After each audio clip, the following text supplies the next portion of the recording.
Isso aí.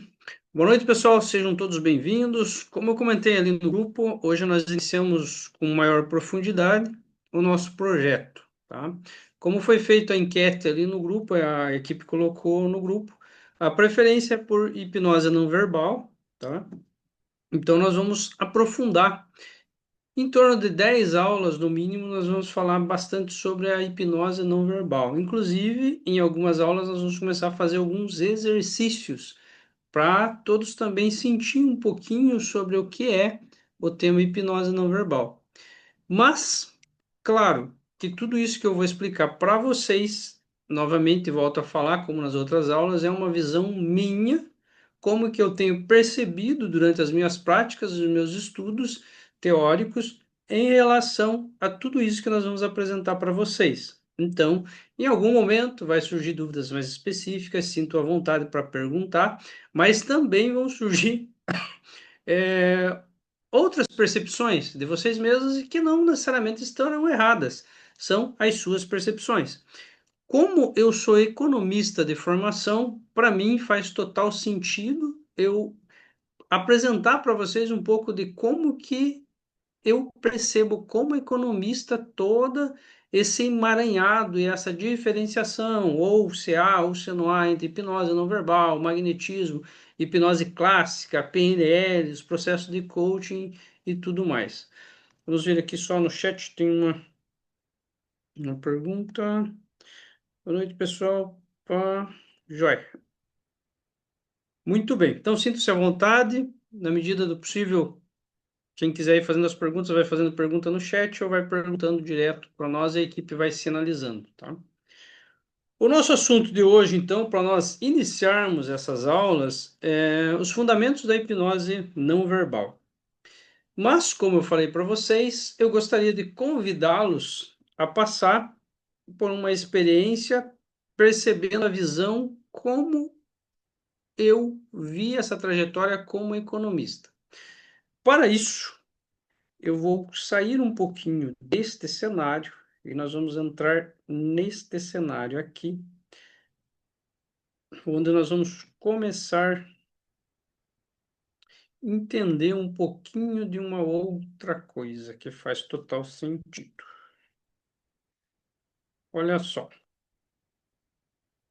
Quando nós falamos de hipnose, detalhe, falamos de hipnose hoje porque em algum momento da história foi dado esse nome. Já falamos nas aulas anteriores que hipnose é todo um conglomerado de ideias, sugestões que ultrapassam o fator crítico e aceita pela mente subconsciente. Então, foi dado o nome hipnose, é por isso que tratamos de hipnose. Mas vamos entender um pouquinho uma coisa que vem muito do universo da economia. Na economia, nós temos a questão de valor e utilidade. Por que isso?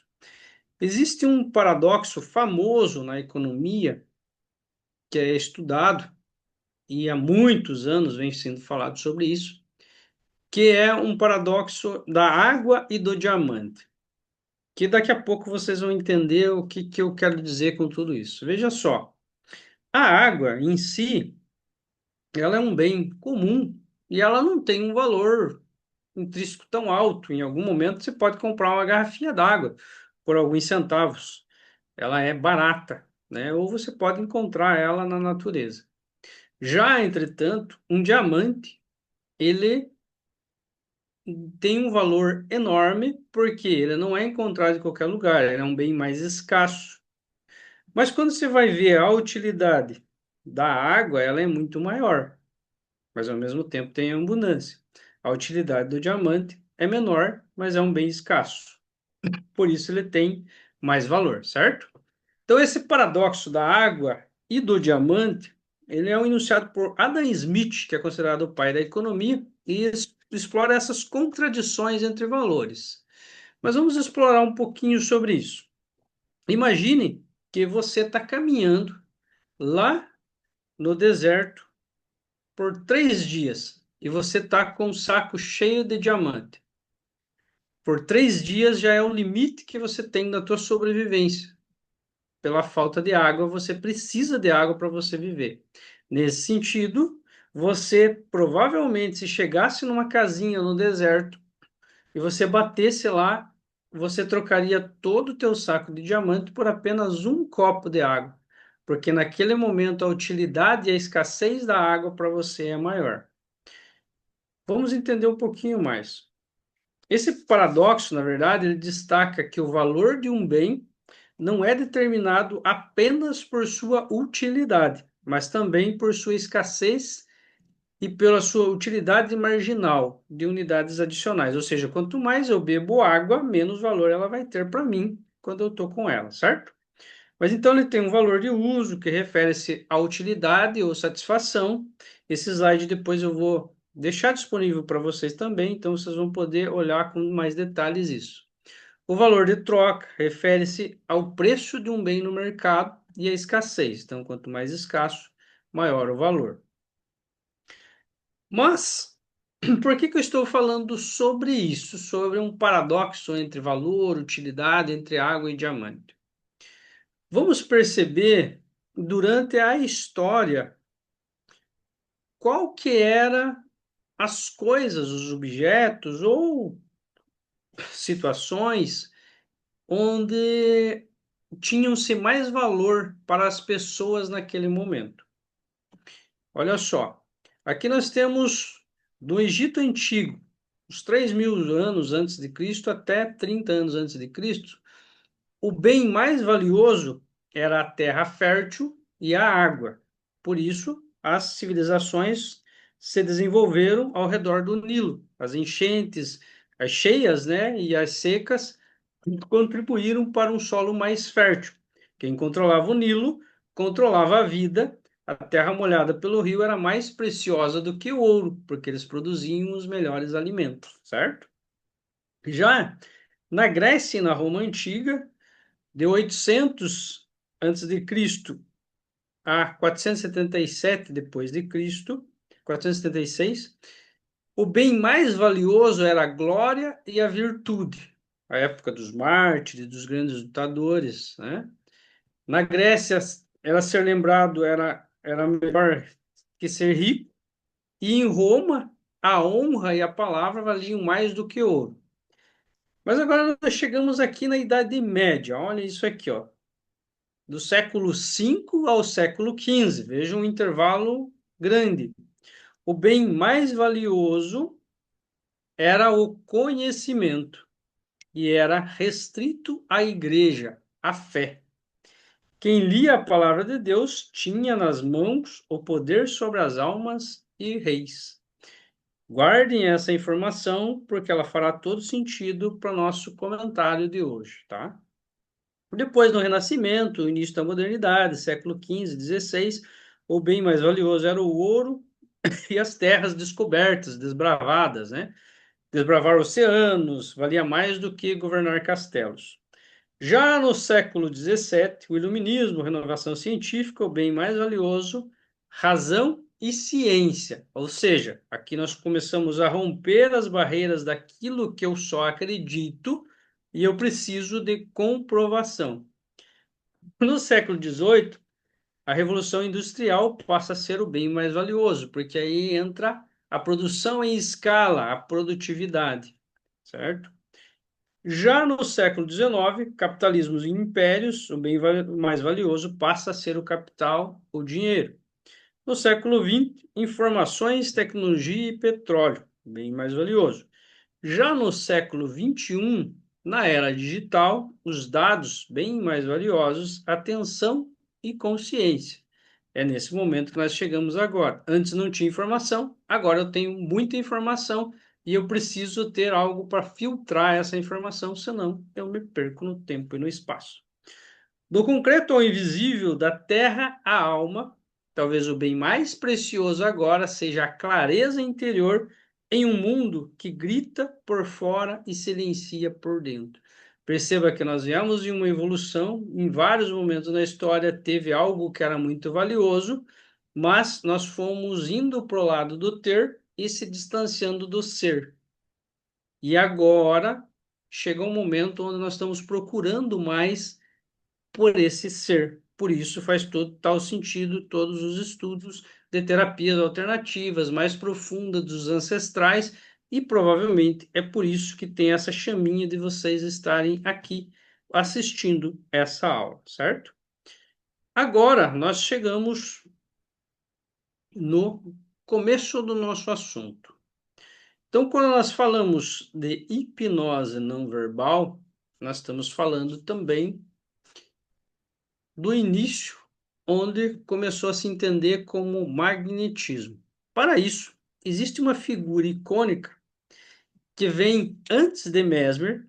Quando você vai estudar magnetismo, ou hipnose não verbal, ou mesmerismo, você vai encontrar materiais vastos sobre Mesmer. Mas há alguns relatos históricos onde fala sobre Mesmer ter estudado com o padre Gessner. E veja que o padre Gessner, ele nasceu em agosto de 1727, na Áustria, e viveu até 1779. Nesta época, se voltar nos slides anteriores, vocês vão lembrar que o bem mais valioso era o conhecimento e que o conhecimento estava nas mãos da igreja. Percebam que aqui nós não vamos falar de religião, não é essa a ideia. Vamos falar de espiritualidade, talvez, mas não vamos colocar a religião, tá? Mas nesse momento, durante um século, ficou o poder, que era o conhecimento, que era o bem mais valioso da época, nas mãos da igreja. Todos os livros, todos os conhecimentos ancestrais, sobre tudo, sobre alquimia, sobre todas as coisas estavam na mão da igreja. E nessa época surgiu essa figura icônica, que era o padre Gessner, onde aqui nós colocamos como precursor da hipnose e curador espiritual. Por que isso? Faz total sentido, porque quem que foi Gessner? Gessner foi um padre católico, teólogo, curador espiritual. Na sua formação, ele estudou teologia na universidade e foi ordenado padre católico em 1758. Mas nessa época onde o conhecimento estava nas mãos da igreja, ele teve acesso a muitos estudos profundos, onde ele ficou muito famoso por curas espirituais, e eram públicas essas curas, realizadas por meio da oração e do uso de comandos autoritários, que ele atribuía ao poder de Deus contra espíritos do mal. Pensem em vocês, nós estamos falando de uma época onde todo o conhecimento era guardado, tudo que era feito além da igreja era condenado, porque era só a igreja que tinha essa capacidade de fazer algo, curas espirituais ou algo místico e religioso. E o padre Gessner era uma figura que demonstrava uma autoridade muito grande. Imagine aquela época de muita humildade, pobreza, escassez, um padre onde vestia uma túnica muito grande, muito chamativa, com uma torre, andava com um crucifixo no pescoço e aquela pequena vasilha com incenso. Esse crucifixo era de ouro, cravejado de diamantes, para uma época que existia muita pobreza, e ele era da igreja. Então, logo, só a presença dele já gerava, em todo lugar que ele passava, muita autoridade. Junto a isso, mais o conhecimento que tinha, ele começou a ficar famoso até por os seus exorcismos teatrais, realizando sessões em que usava fórmulas religiosas e ordens verbais para expulsar demônios. Tem um relato, até na internet, se você pesquisar, você vai encontrar, onde alguns dizem que era uma mulher, outros dizem que era um homem, mas enfim, foi um exorcismo que ele foi fazer, onde ele entra no quarto e está lá a pessoa tendo muitos espasmos, se contorcendo, falando diferente, e ele, ao se aproximar dessa pessoa, ele fala alguma coisa no ouvido dessa pessoa e essa pessoa acalma totalmente, junto um médico junto com ele, e esse médico vai lá, vai aferir o pulso e fala, ó, ela está morta. Aí o padre, muito teatral, demora um pouco, ele faz algum gesto, fala alguma coisa, e essa mulher, o homem, puxa o ar novamente e volta ao seu estado normal, e o padre fala, olha, agora foi expulso o demônio e essa pessoa renasceu novamente. Para a época, isso imagine o impacto que isso vai causar. Então, ele também tinha foco em doenças funcionais, técnica indutiva e natural. Sendo muito teatral, tendo todos esses detalhes, então Franz Mesmer, o criador da teoria do magnetismo animal, observou o sucesso que ele estava tendo e viu como um concorrente, porque Mesmer já vinha estudando essas linhas, e aí também há relatos que Mesmer viu alguém apresentando alguma coisa na rua e ele se impressionou com aquilo, foi atrás para aprender. Então tem muitas coisas distorcidas que nós nunca vamos saber se foi isso mesmo ou não, mas enfim, já estava num momento onde a igreja tinha o poder, tudo era o Deus ou o demônio, mas Mesmer não acreditava nisso. Então ele estuda esses métodos do padre, mas ele fala assim: o padre diz que é uma força de Deus, mas eu acho que existe algo, existe um fluido universal, um algo entre que o padre emana que vai gerar essas curas. Lembrando que nós estamos falando de uma época onde existia muita opressão, as pessoas não tinham como ter esse diálogo, não tinha conversa, não existia terapia, não existia eu poder contar com alguém, logo todas as pessoas recalcavam muito sofrimento, principalmente as mulheres, logo essa memória ficava no corpo e era aí que surgia já as histéricas, que mais tarde Freud vai trabalhar diferente, vai tirar das torturas que eram nos hospícios, nos hospitais e vai trabalhar com um processo de escuta ativa. Mas já nessa época já existia e tudo que o padre fazia ajudava essas pessoas a descarregar essas emoções. Então, Mesmer, observando o padre, ele começa a trabalhar em um outro sentido. Mesmer já era um estudioso, daqui a pouco mais a gente vai ver sobre a questão dos planetas e os astros, né? Precursor da hipnose. Gessner usava comandos verbais, olha só, já nessa época, ele já usava os comandos verbais, gestos e rituais que antecipam o que hoje conhecemos como sugestão hipnótica. Lembrando que nessa época não existia o termo hipnose, tá? Uma figura de transição foi um elo entre práticas medievais e espirituais de cura, porque estava presa só com a igreja, e as técnicas psicológicas modernas. Influencia diretamente em Freud e Charcot, que mais tarde também vão recorrer a esses estudos. Reconhecimento pós-morte, embora desacreditado por parte da ciência da sua época, hoje é reconhecido como parte da história. Psicoterapia, hipnose e medicina. Fontes e autores que o estudaram. Aí nós tivemos aí o Henry, a descoberta do inconsciente, o Arthur Schopenhauer e Carl Jung e Didier, a história da hipnose. Todos esses foram direto na fonte de Gester, do padre, né? Curiosidades. Muitos dos seus pacientes apresentavam convulsões, tremores ou gritos antes da cura, o que hoje seria interpretado como catarse emocional, que é o que nós vemos hoje nos próprios eventos que eu e o Álvaro também realizamos, e a Deise também. É simples até de ver isso, esse descarregar esta emoção. Suas sessões duravam horas e aconteciam em público, com grande presença popular. Foi proibido pela igreja por um tempo, mas depois restaurado com supervisão. Considerado por muitos como um curador carismático, por outros como um charlatão religioso. porque não entendi nada do que acontecia, certo? Padre Gessler no contexto da hipnose não verbal e magnetismo.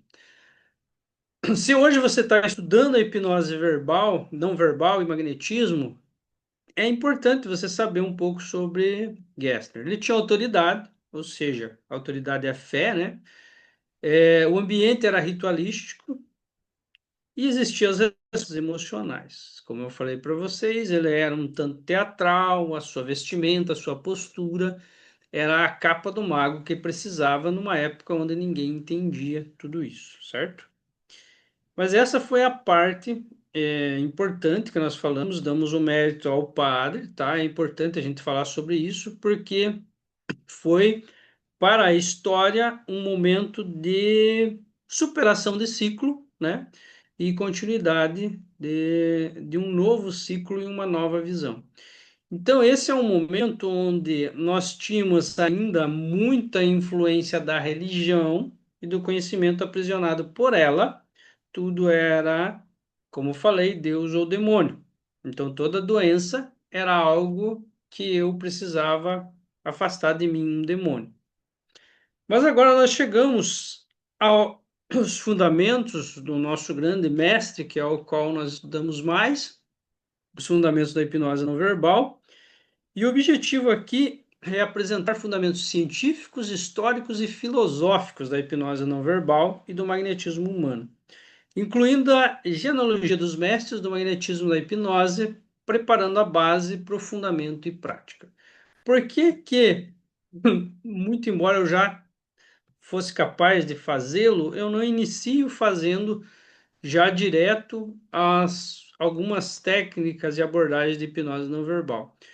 Porque precisa ter um fundamento do que está acontecendo para que não fique no mundo, não entre nas crenças religiosas ou não comecem a acreditar que é uma mágica, ou é um poder que eu, o Álvaro ou a Deise temos. Não se trata disso.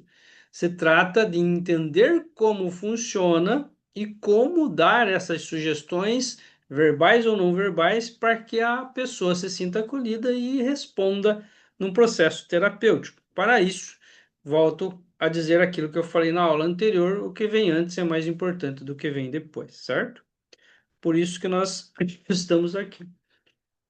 O que é hipnose não verbal? A hipnose não verbal nós podemos entender, tá? Não é a única explicação, mas podemos entender como estado de consciência ampliado, induzido sem o uso de comandos linguísticos. Baseia-se na presença, no olhar, nos gestos e na intenção. Nós vamos aprender durante a nossa jornada que estado de presença eu já venho falando já nas aulas anteriores. Olhar seria a indução. Para quem perguntar, Saulo, tem indução na hipnose não verbal? Sim, existe. E uma das principais e que devem ser bem vistas é a do olhar. Nos gestos, aí nós vamos um pouco até para a simbologia. Aí, mais tarde, nós podemos até adentrar no que a PNL estuda hoje, como grandes líderes fizeram, como isso que eu estou fazendo para vocês agora, que é um gesto de imposição, tipo, eu falo, você ouve, ou você está abaixo. Tudo isso faz com que o inconsciente comece a ter leituras. E a intenção? Qual a intenção eu tenho quando eu faço um gesto ou comunico algo? Vai chegar num nível que você, se você assistir os vídeos, principalmente a Daisy chegou num nível onde ela faz os mesmos gestos com intenções diferentes, porque ela já conseguiu internalizar os gestos e os símbolos de uma maneira que basta ela fazer o gesto que ela quiser fazer e jogar a intenção que ela quer e ela vai obter o resultado sem precisar fazer toda a simbologia. Por quê? Porque isso já faz parte do inconsciente dela de tanto praticar. Como nós falamos, é igual dirigir. Primeiro eu começo aprendendo, tenho receio, medo, travas, dúvidas, depois eu pratico, depois vira uma memória motora e eu pratico inconscientemente. Atua diretamente sobre as camadas limiares do inconsciente e do psiquismo, além do fator crítico racional, ou seja, ela vai muito direta, como nós já falamos, e invoca reações primordiais do corpo humano do inconsciente. Por isso é uma terapia mais rápida. Histórias e raízes, a linhagem do magnetismo humano. Aqui nós chegamos em 1734 a 1815, do nosso grande Franz Anton Mesmer. Foi um médico vienense, formou-se na Universidade de Viena, onde estudou também astronomia e música, influenciado pelas ideias de Paracelso e do ocultista Robert. Desenvolveu a teoria do magnetismo animal. Criou o conceito de fluido universal, uma substância sutil que perpassava todos os seres e pode ser canalizada para a cura. Seu trabalho inspirou tanto médicos quanto ocultistas. Veja só, criou o conceito de fluido universal. Então, antes o que Gessner dizia que era Deus e demônio, ou seja, tudo era influenciado por esses dois.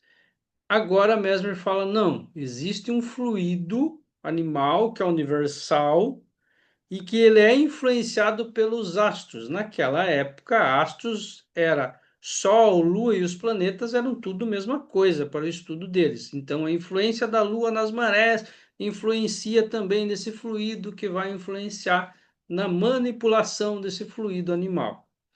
Existe apenas uma saúde e uma enfermidade, um equilíbrio e um desequilíbrio na circulação do fluido. Se você está doente, é porque existe um desequilíbrio no fluido.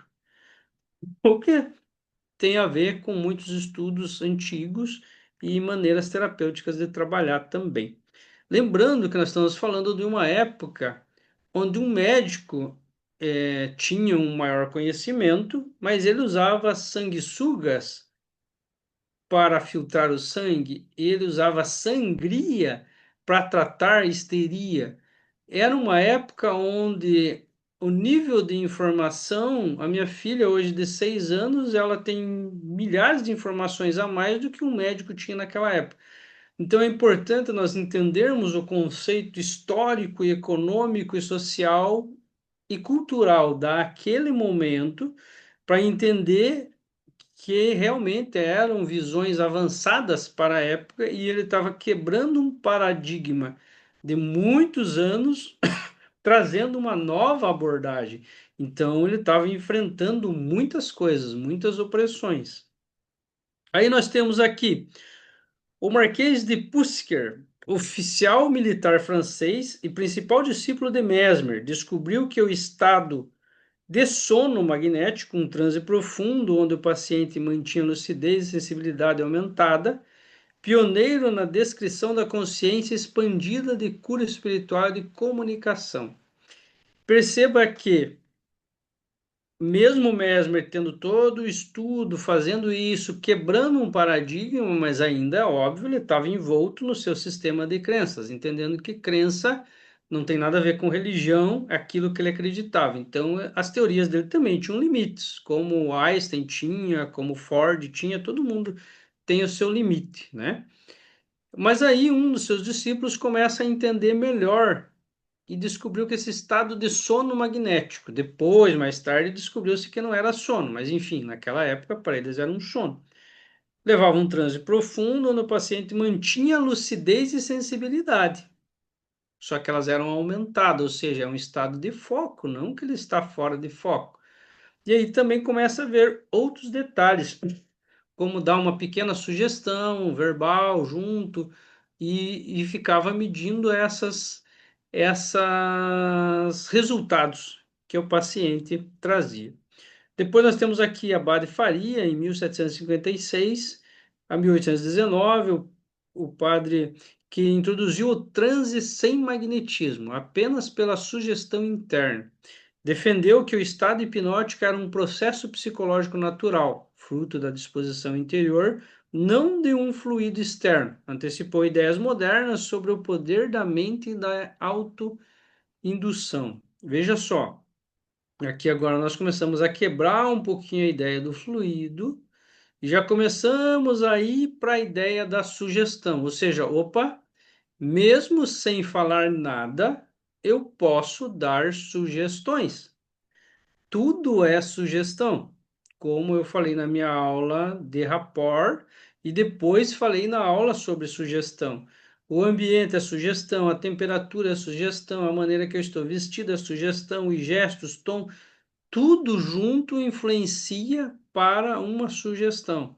E aí começa a se entender que não é uma coisa só. Opa, não é só um fluido.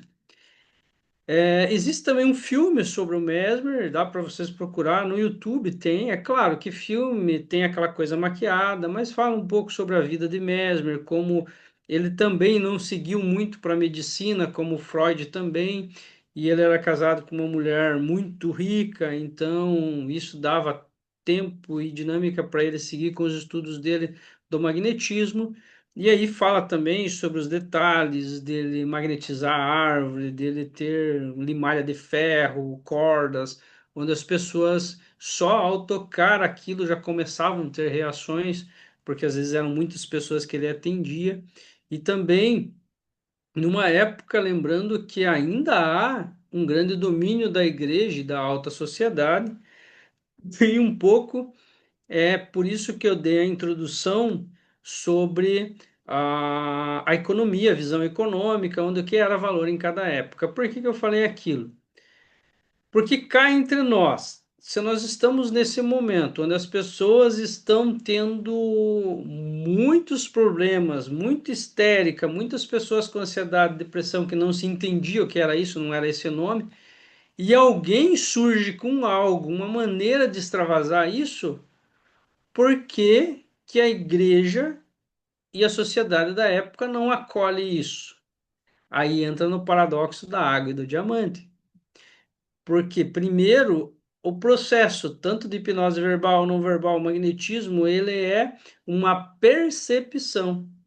Ele existia em fenômenos maiores ou menores em outros lugares do mundo, mas era percebido de maneiras diferentes, era estudado de maneira diferente, com outros nomes, com outras questões, e muitas questões culturais do local era inserida aquilo. Logo, não tinha como mensurar isso num processo, num protocolo só.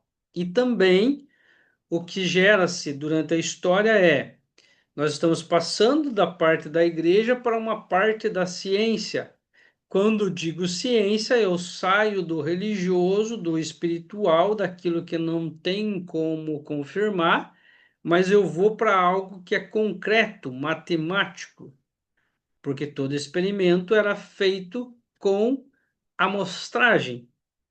E aí entra a parte estatística, matemática, talvez seja por isso que vocês encontram hoje, como eu, muitos matemáticos, muitos racionais trabalhando com hipnose e magnetismo, porque nós entendemos que cientificamente é impossível de eu comprovar a cura através da hipnose, através do magnetismo, porque as pessoas têm percepções e sensações diferentes, influenciadas também pelo seu sistema de crenças, o meio em que vive, a cultura e tudo mais. Logo, eu não consigo amostras suficientes porque eu não tenho controle das amostras. Em economia, como cientista, nós temos uma frase que é assim: se eu vou estudar a relação do real com as importações, eu falo, ó, então agora nesse estudo, na amostra de tal ano a tal ano, eu estou estudando a relação do real com as exportações, tudo o resto permanecendo constante. Veja só, porque como economista nós sabemos que tudo flutua e tudo influencia na relação entre moeda e exportação, moeda e importação, moeda e economia. Mas para eu montar um estudo que seja no mínimo viável, eu preciso dizer que todas as outras variáveis estão constantes. E ainda assim não é um estudo 100%, mas é aceito na economia. Mas na medicina eu não posso falar assim, vou pegar uma amostra de 5.000 pessoas, e essas 5.000 pessoas eu vou fazer hipnose, vou fazer regressão, e todas elas vão ter uma transformação em todos os seus resultados na vida. De uma maneira ou outra, eu não vou conseguir comprovar que foi ou não foi pelo processo que elas passaram. E também porque todo experimento científico ele precisa de muito investimento. E quem investe é quem quer ter resultado. Quem que vai investir num experimento tão grande se é algo que ele não pode empacotar, se é algo que ele não pode vender, porque é percebido. Então, cada pessoa vai perceber como ela quiser, não tem como comprovar. É por isso que eu iniciei essa aula falando para vocês do paradoxo da água e do diamante. E é por isso que hoje ainda nós, em plena toda a era da informação, nós estamos estudando esses autores e de uma maneira que ainda no grupo, ou em qualquer lugar que nós formos falar de hipnose, nós vamos entrar e adentrar em sistemas de crenças que não é a ideia de religião, entre outras coisas. Por quê? Porque é a percepção de cada um. Mas como naquela época Mesmer, fazendo isso, ele entendeu algo diferente e gerava benefício para as pessoas, até curas, os outros médicos não entendendo isso, começam a ir para cima e falar, poxa, mas agora as pessoas estão preferindo ir no Mesmer porque elas estão tendo resultado e na nossa terapia, na nossa clínica, eles não estão aceitando mais o medicamento, não estão aceitando mais fazer com a gente. E eu não vou trabalhar com essas coisas do charlatão, não vou aprender. Então, o que que eles fazem? Eles vão para quem é a liderança da época que tinha também benefícios com a questão de ganhos financeiros, que era a igreja e a política da época. Sempre vai ser assim. Tem que ter um respaldo. Como os médicos começam a ir para cima da igreja, para cima do rei, se vocês estudarem nessa época na França, a fase do rei já estava bem complicada, ele tinha várias demandas, prestes a perder o pescoço, como depois foi realmente decapitado. Ele então cria uma banca, terceiriza para um de seus funcionários e fala: esse tal de Mesmer está dizendo que me conhece, eu nem sei quem ele é, vá lá e resolva esse problema para mim.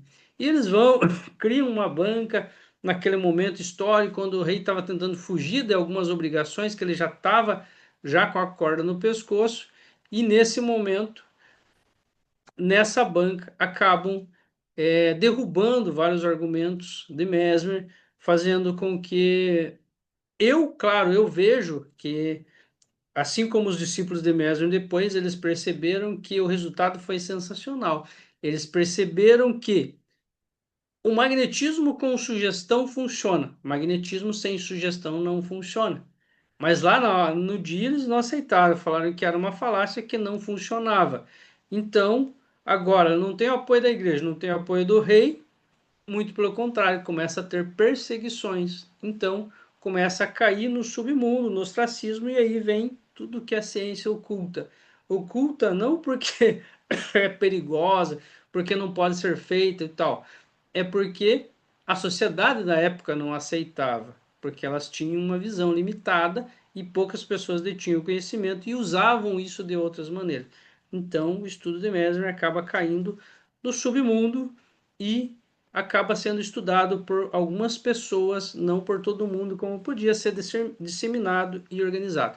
Mas aí passa a entender, então, que a sugestão é importante. E é aí que nós voltamos na questão não verbal. Então, o magnetismo acontece com sugestão verbal ou não verbal, mas ele precisa de uma sugestão. Ele carece dessa figura de autoridade. Logo, se eu não tenho nenhuma autoridade, normalmente, só se a pessoa for muito sensível realmente, ou estiver no estado realmente muito profundo do seu processo depressivo ou ansioso, para que isso funcione. Vejam que são informações-chave que eu estou passando para vocês. Aí nós vamos seguindo um pouco, aí nós temos ali o Hector, fundador da Escola Magnetismo de Paris, autor de obras como Magnetismo Personal, que trata do poder da postura, do olhar, do silêncio, tá? Tudo, tudo em mim comunica, tá? Inclusive o silêncio. Sistematizou o magnetismo com enfoque científico, diferenciando o magnetismo físico da força e o espiritual da intenção. A força não é nas palavras, mas no olhar, na postura, no silêncio e no corpo. Mas o transmissor é o inconsciente, como uma antena de rádio. Baron, considerado um dos grandes nomes do magnetismo espiritual e curativo, utiliza passes magnéticos, estados de êxtase, e explorava o inconsciente. Olha só que detalhe. Eu comuniquei no grupo que nós íamos conversar sobre isso e até comentei que em algum momento mais para frente nós vamos fazer alguns exercícios de passe. E surgiu dúvidas. Detalhe, vejam que até aqui nós não estamos falando, nesse momento não existe o espiritismo, tá? Nós estamos falando de passes magnéticos, passes com intenção e linguagem não verbal para que meu corpo responda de certa maneira, tá? Então, os passes do magnetismo não tem nada a ver com religião propriamente dita, muito embora depois, se vocês pesquisarem, vão entender que Allan Kardec também foi aluno de um aluno de Mesmer e também ele trouxe muita coisa da hipnose não verbal, do magnetismo para o espiritismo, tá? E aqui nós chegamos a Milton Erickson, em 1901, 1980. Milton Erickson, ainda vocês vão ouvir falar muito dele, um psiquiatra norte-americano que revolucionou a hipnose com sua abordagem indireta, permissiva e simbólica, ainda que falada, sem foco. Seu foco, na verdade, estava na comunicação inconsciente e valorizava o silêncio, os gestos, as metáforas. A mudança verdadeira acontece na parte silenciosa da mente, quando o indivíduo se permite ser tocado por aquilo que não compreende totalmente. Veja que interessante. É, Milton Erickson, inclusive, ficou na cadeira de roda um bom tempo. Lá para frente a gente vai falar muito sobre ele, e não é o momento de aprofundar. Mas ele tinha uma capacidade de rapport muito grande, de percepção e leitura das pessoas. Então, ele percebia os gestos que as pessoas faziam e ele usava isso, toda a percepção dele, para criar induções personalizadas para aquela pessoa, né? Se você estudar, você vai ver lá relatos como alguém que chegou para ele que fumava há muito tempo e estava do lado dele e ele falou poucas palavras, essa pessoa parou de fumar. A pessoa estava do lado dele e em algum momento ele olhou para a pessoa e falou: Fulano, como que é mais ridículo? Ou o que que é mais ridículo para você? É você colocar o cigarro no meio da boca, do lado esquerdo ou do lado direito? E essa pessoa começou a refletir sobre. E beleza, a conversa parou por ali, cada um seguiu o seu caminho. A partir daquele momento, essa pessoa começou a ter uma repulsa em relação ao cigarro. Mais tarde, ela foi entender que, na verdade, Erickson tinha percebido que a questão de ridículo para ela era muito forte e ele associou o ridículo com algo que era prejudicial para ela, que era o cigarro. Logo, o inconsciente captou que cada vez que ela colocasse, independente de onde colocasse, aquilo ia vir a sensação, a imagem, a sensação do ridículo. Isso fazia com que ela tivesse uma repulsa, porque era negativo para a mente. Para você ver tal a percepção que ele tinha de ser sutil, cirúrgico, mas profundo ao mesmo tempo. Também é importante nós entendermos um pouco as influências do Mesmer. Paracelso, de 1493 a 1541, falava de magnetismo natural do corpo. Kircher, de 1602 a 1680, estudou as forças invisíveis. Newton, apesar do foco físico, sua ideia e influenciou o conceito do fluido universal. Nós temos aqui a influência em Faria, leituras de místicos orientais, filósofos védica. Veja só que interessante. Quando nós falamos aqui já de Faria, leitura de místicos orientais. Lá para frente, nós vamos falar sobre os pontos de energia do corpo, onde o magnetismo atua diretamente. Conhecimento dos jesuítas, Aqui, quando fala dos Védicas também, nós vamos entrar no âmbito da simbologia, tá? Também tem alguns símbolos aí que nós vamos olhar mais de perto. Influência dos alunos de Pusker, José e François, divulgador da prática magnética, precursor da mediunidade magnética. E aqui nós temos outras influências. Tudo isso aqui é para âmbito para você que quiser aprofundar e estudar um pouquinho mais sobre. Agora, olha só, um comparativo entre as correntes hipnóticas. Veja só, nós temos aqui tipo de hipnose: clássica, ericksoniana e não verbal.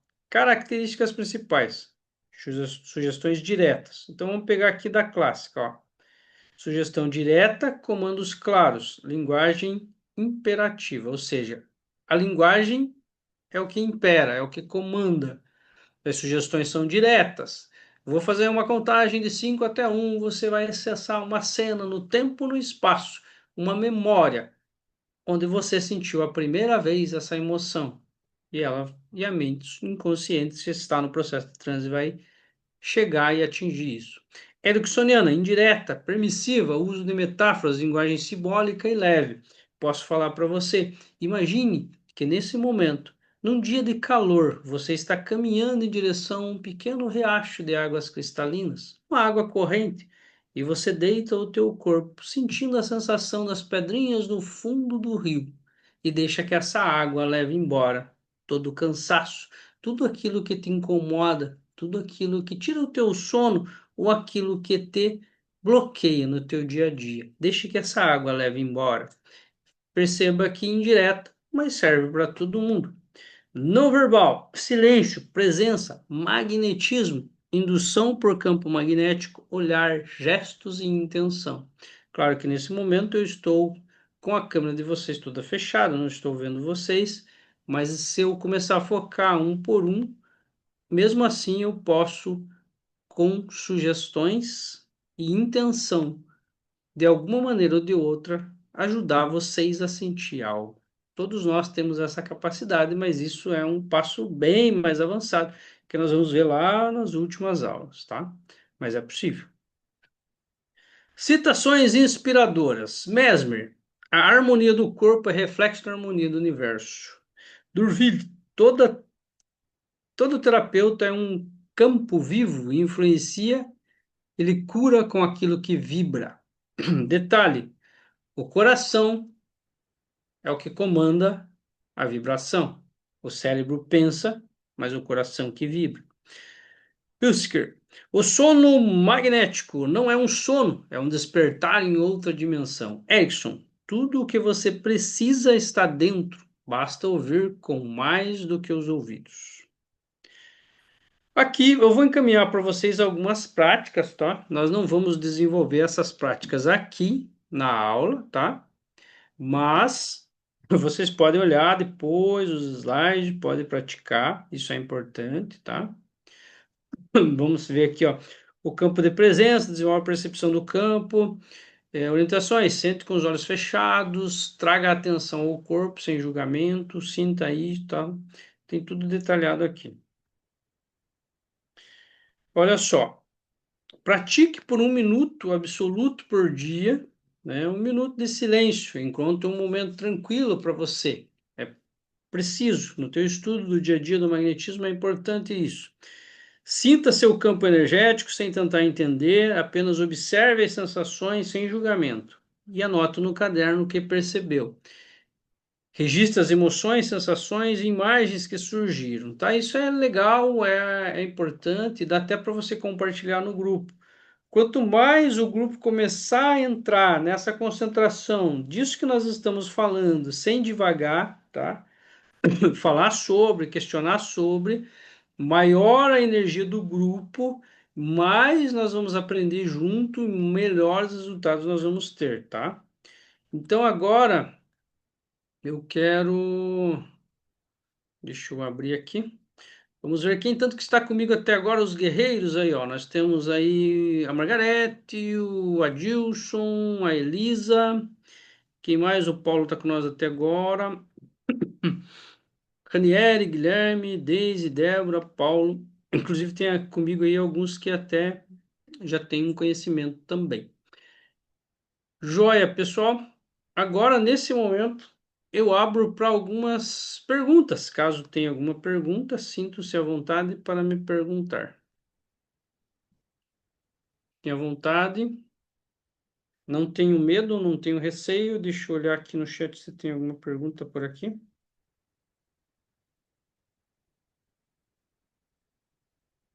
Ok, aqui não tem. Pessoal, sinta-se à vontade. Quem que me perguntou sobre os passes? Acho que foi a Elisa, né, Elisa?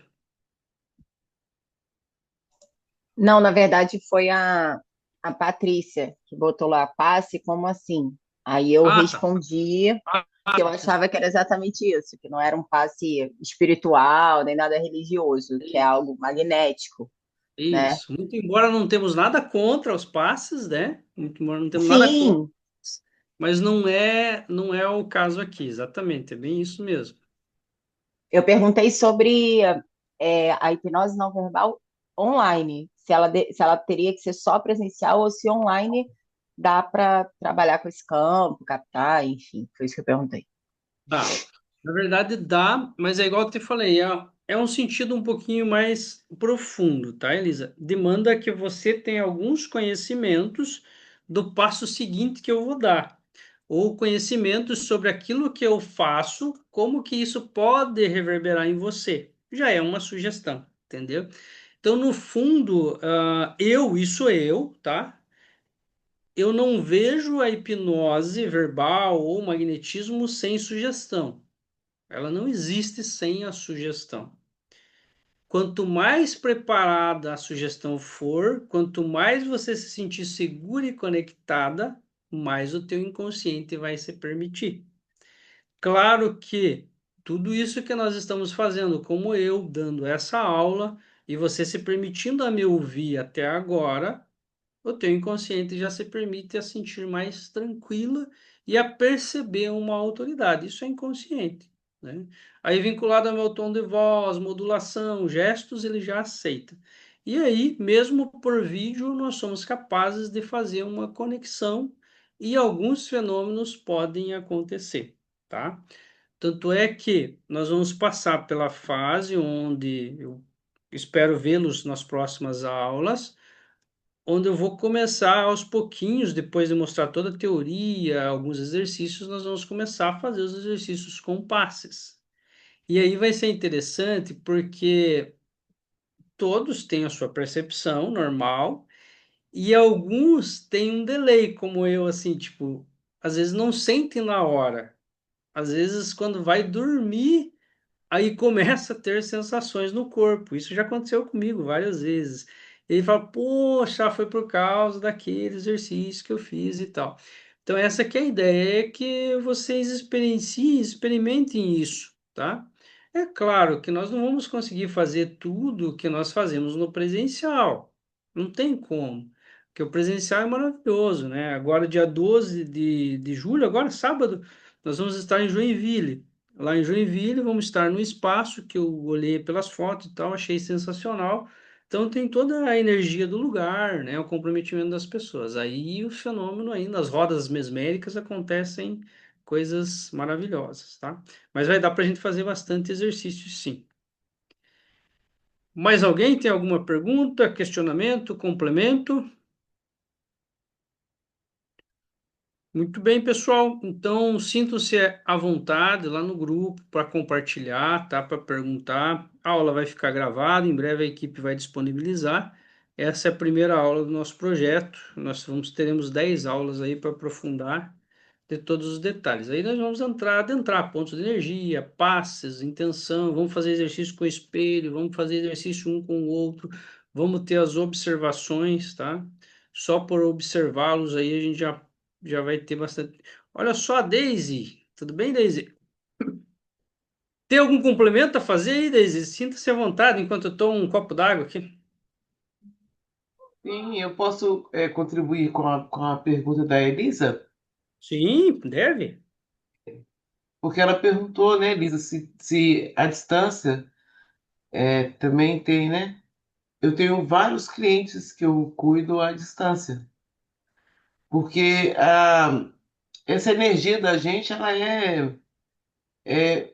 eu considero como ondas eletromagnéticas, vão longe.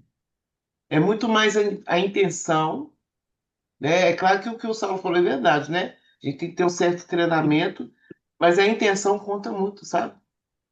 Então dá para fazer muita coisa assim, viu? Espero que você vá dia 12, né, Saulo? Estou aqui tentando ver se eu consigo sair daqui de Belo Horizonte e Poxa, ficar em seria Londres. Ia ser maravilhoso. bacana. Ia ser Tá, bacana. tá legal. Hoje já começaram as inscrições efetivas ali, já temos alguns públicos e tá sendo legal a turma. Tem bastante terapeuta na turma, inclusive, tá? Vai ser legal. Inclusive, Deise, eu já convido você aí para você trazer uma aula aí para nós também. Eu sei que, claro, você tem um monte de compromisso e alunos, mas Deixa eu passar esse dia 10, aí eu te falo, entendeu? A gente pode fazer assim, revezar aí com vocês, né? joia, Conteúdos. joia. Só Será passar o dia muito, 10. muito bem-vindo a Egrégora aí. Para quem ainda não conhece a Deise, inclusive, é minha terapeuta, minha mestra aí em constelação, né? Então tem muita coisa que eu aprendo com ela. Inclusive, fizeram movimentos maravilhosos esse mês passado, né? Desde aqui em Santa Catarina. Então, é uma pessoa que de referência aí que eu indico também. Ela está no grupo junto aí, tá? Tem muitas horas, inclusive é muito matemática, né, Liz? Eu sou muito exatas. Olha o Ah, tamanho da inclusive, Terra. Bem, inclusive na bem nossa turma racional. do dia 12 vai ter mais duas economistas ainda. Terapeuta e economista. Vai estar lá, vai ser legal. Beleza, pessoal? Mais alguém tem alguma pergunta? Se não tiver perguntas, nós vamos encerrar, tá?